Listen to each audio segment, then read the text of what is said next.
Hello, everyone. I'm Ray Belli, and this is Words for Granted, a podcast that looks at how words change over time. If you love the show, you can become a contributor at patreon.com/wordsforgranted. For just $1 a month, which is less than what we all pay for bad cups of coffee, you'll gain access to contributors-only bonus episodes. If you contribute a little bit more, I'll even send you your own Words for Granted mug. If Patreon's not your thing, but you'd still like to help keep this show on the road, you can make a one-time donation at paypal.me/wordsforgranted. Thanks to Paul for his recent contribution. And with that, let's get on to today's episode, a transition episode, if you will, into a series on American English. American English is the kind of English spoken in the United States of America. Obvious, right? Sure, but is American English a distinct language unto itself, or is it merely a dialect of British English, the original form of English? The answer is, well, it depends on the person you ask. Instead of oversimplifying the matter and taking one side or the other, I've decided to dedicate this entire episode to discussing the relationship between dialects and languages. The reason I want to address this language versus dialect issue before beginning the series in earnest is because, in many ways, it's an issue that's relevant to the entire discussion of how American English evolved and how it continues to evolve to this day. Furthermore, we haven't talked about dialects on this podcast before, and American English aside, it's probably about time that we did. So let's start with some dictionary definitions of language and dialect. In other words, the definitions used and accepted by everyday people who aren't linguists. According to the Google Dictionary, language is, quote, the method of human communication, either written or spoken, consisting of the use of words in a structured and conventional way, end quote. Fair enough. 95% of the time, linguists and lay people use the word language to mean the same thing. There's a slight caveat to how linguists sometimes use the word language, but I'm going to address that a bit later. Defining dialect is a slightly more complicated matter. According to the Google Dictionary, a dialect is, quote, a particular form of a language which is peculiar to a specific region or social group, end quote. Out of curiosity, I asked some friends of mine, non-linguists by the way, to see what their definitions of dialect were, and all but one of them basically said the same thing, that it's a local and perhaps unsophisticated variety of language that differs from standard language in aspects such as vocabulary, grammar, and pronunciation. My one friend who had a rogue definition equated dialect to accent, which is incorrect in both the technical and colloquial senses. Accent is strictly a matter of pronunciation. While dialects may be pronounced in non-standard accents don't necessarily qualify as dialects. Anyway, these senses of the word dialect are perfectly valid in everyday usage.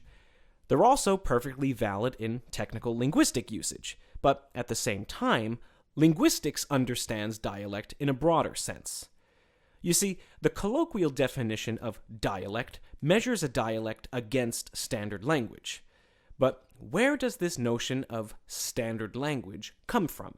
There's a famous quote attributed to the linguist Max Weinreich that states, quote, a language is a dialect with a nation and an army, end quote.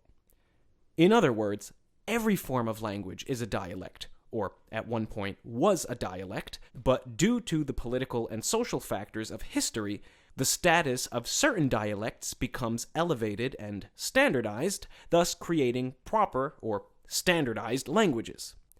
Yet, is it really that simple? Do linguists just get away with calling every language a dialect and every dialect a language? Yes and no. No and yes. As you can see, there's going to be a lot of ambivalence in this episode. In an article for The Atlantic entitled, What's a Language Anyway?, John McWhorter, linguist, professor, and host of the Lexicon Valley podcast, as I'm sure many of you know, astutely points out that while a rabbit and a hare may look the same to a non-specialist, there's a scientific distinction between the two animals. However, in the case of languages and dialects, regardless of how we define them, any attempt to distinguish them on a scientific basis falls apart. Linguists often turn to the languages Norwegian, Swedish, and Danish to prove this point. Norwegian, Swedish, and Danish are closely related languages that descend from a common mutual ancestor called Old Norse. These languages are so closely related, in fact, that speakers of Norwegian, Swedish, and Danish could go out for coffee and discuss anything from the menu to complex political issues without changing a thing about the way they speak their native tongues.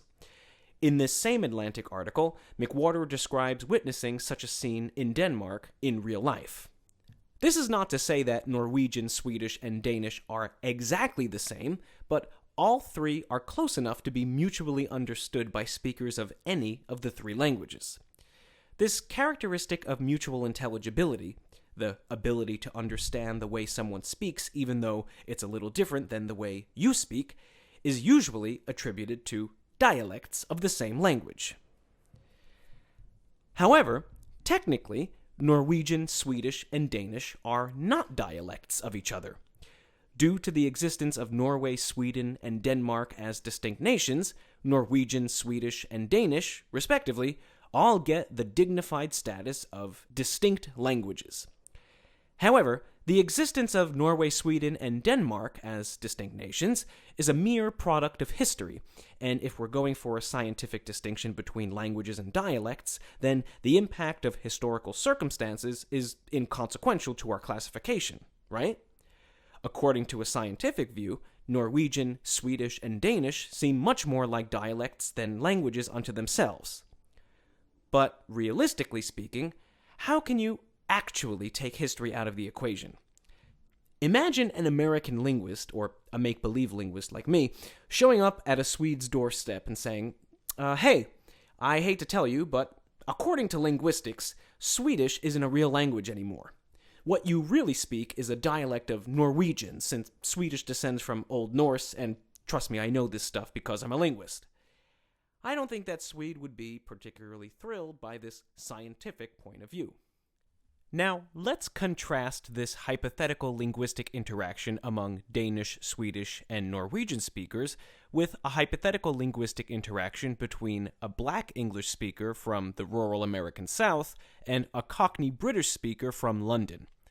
The reality is that the speakers of Black English and Cockney British would probably have a harder time understanding one another than our Scandinavian trio, even though the Black English and Cockney British speakers would be conversing in dialects of the same language. However, that's not to say that they wouldn't be able to understand each other at all.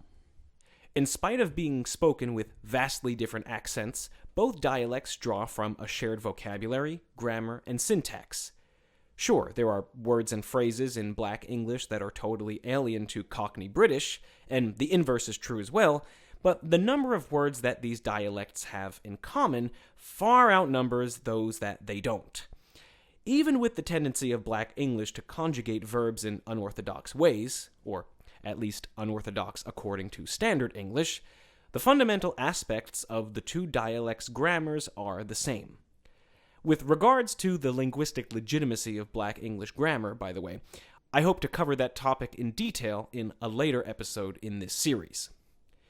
So, if we do for a moment permit ourselves to take history out of the equation, perhaps we can define dialects as points along a spectrum of linguistic intelligibility.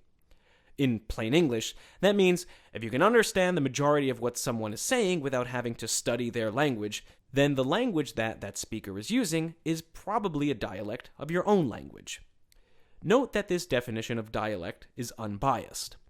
In contrast with the colloquial definition of dialect in the dictionary, which measures dialects against standard languages and uses the qualifiers local and peculiar, there's no status prejudice here. This definition doesn't view Standard English as more correct or better than Black English, for instance. Instead, it views them as different varieties of English. As loose as this definition may be, we shouldn't fully sign off on it yet. This is a bit of a digression, but let's take a quick look at Chinese. There isn't a definitive Chinese language, though there are 8 main Chinese dialects, some of which you might know by name, such as Mandarin, Cantonese, and Taiwanese. Unlike Norwegian, Swedish, and Danish, which are mutually intelligible but considered distinct languages, the Chinese dialects are not all mutually intelligible, yet are all considered varieties of a single Chinese language. The various Chinese dialects all derive from a common Chinese ancestor, sure, but over thousands of years, they've grown significantly apart in their pronunciation and accent. A speaker of Mandarin Chinese cannot understand a speaker of Cantonese Chinese, but there's a twist. The Mandarin speaker and the Cantonese speaker would be able to understand the meaning of a newspaper published in either dialect because, in spite of how the dialects are pronounced, they're written using the same characters. Unlike alphabetic languages, such as English, Chinese uses characters to represent words, and all the Chinese dialects use the same characters to mean the same things. However, the words for those characters vary from dialect to dialect. Even though the varieties of Chinese all share the same characters to represent the same meanings, given their unintelligibility in the realm of speech, this would seem to disqualify them as dialects of the same language. Are they considered the quote-unquote same language because they derive from a common ancestor? Of course not.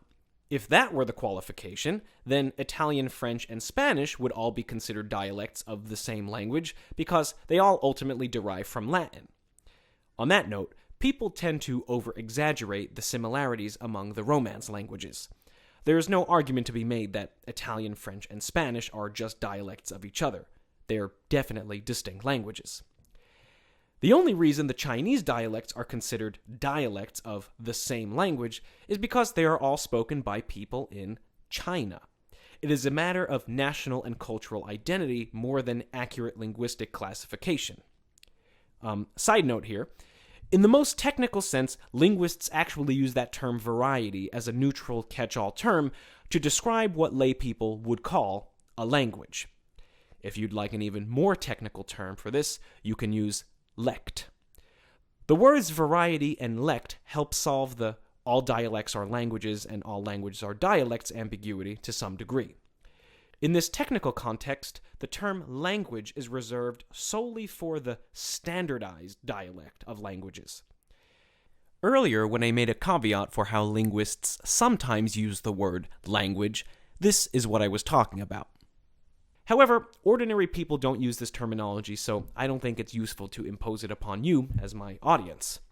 Furthermore, the words lect and variety don't help to scientifically distinguish languages from dialects, which is what we're trying and failing to do here. If you want my academically unqualified opinion, there is no real scientific distinction between dialects and languages. One is not a rabbit, while the other is a hare. The only real difference is a superficial socio-cultural one. Let's bring the conversation back to English. The notion that Standard English is just a dialect, albeit a widely spread and socially esteemed one, may be hard for some of you to grasp. If this is the case, take a moment to consider how a language becomes standardized in the first place. I'm not just talking about English, but any language. The grammar gods didn't just start dropping sanctified grammar books out of the sky one day. People wrote those books, and those people had agendas advocating for the legitimacy of one version of a particular language as the right version of that language. The earliest example of this can be seen in the standardization of French. In the 17th century, King Louis XIII of France endorsed the Académie Française. In the midst of a French nation filled with many French dialects, the Paris-based Academy sought to codify a national French language, a language that could be legislated and taught to the entire country. You'll never guess which dialect they chose for this. They chose the dialect of French spoken in Paris. That's where the Academy was. And they particularly chose the dialect spoken by the Paris elite. Thus, modern Standard French was born and propagated nationwide. Shortly after this, many other European countries began following in suit. As a result, rural unrecorded dialects began disappearing. As I've already said, This isn't because a country's standardized language is inherently superior to the other varieties of that language. It's only viewed as superior because at some point in time, a group of socially influential fancy people decided that it was so. Now, I'm not telling you to go out into the world and start in talking however yourself wanteth to talks, because for the sake of mutual intelligibility among millions, or in the case of English, billions, across the globe, the standardization of language is an important and even necessary invention. But in the context of our discussion, it's important to keep in mind the arbitrary and historical nature of that standardization. So, after this discussion, where can we stand on the issue of American English? Language or dialect? If we go with Max Weinreich's aphorism that a language is a dialect with an army and a navy, then American should be considered a language separate from the language of Britain. That is, British English, or English English. America is 100% politically independent from Britain, and it has been since 1776. In theory, the country's language is also independent. But the reality is, both countries still speak English. Perhaps we can call British English and American English national dialects. In her book, The Prodigal Tongue, The Love-Hate Relationship Between American and British English, linguist Lynn Murphy coins the word nationlect, from national dialect, in order to describe the varieties of English spoken in America and Britain. I think it's a great term because it allows everyone to win. It recognizes the national status of the English language in both countries, while simultaneously reminding us that national languages are indeed just dialects with a little more pomp and circumstance surrounding them. But, however nifty this term may be, it still doesn't scientifically distinguish languages and dialects because the reality is, I don't think you can. By the way, if you're interested in the relationship between American English and British English, and you don't know who Lynn Murphy is, you're definitely missing out. She runs the Separated by a Common Language blog, and she recently published the book I just mentioned, The Prodigal Tongue. If all goes to plan, she'll be coming onto this humble little podcast for an interview in the coming weeks, so keep your eyes peeled for that. Alright, that's it for this one. If you love the show, again, you can make a contribution at patreon.com/wordsforgranted. If that's not in your budget, you can still show your support by leaving a review on Apple Podcasts or your podcatcher of choice, or by telling a friend. All great options. My Twitter handle is @wordsforgranted. I'm on Facebook as Words for Granted, and you can email me directly with questions, comments, and concerns at wordsforgranted@gmail.com. Have a great day. I'll talk to you soon.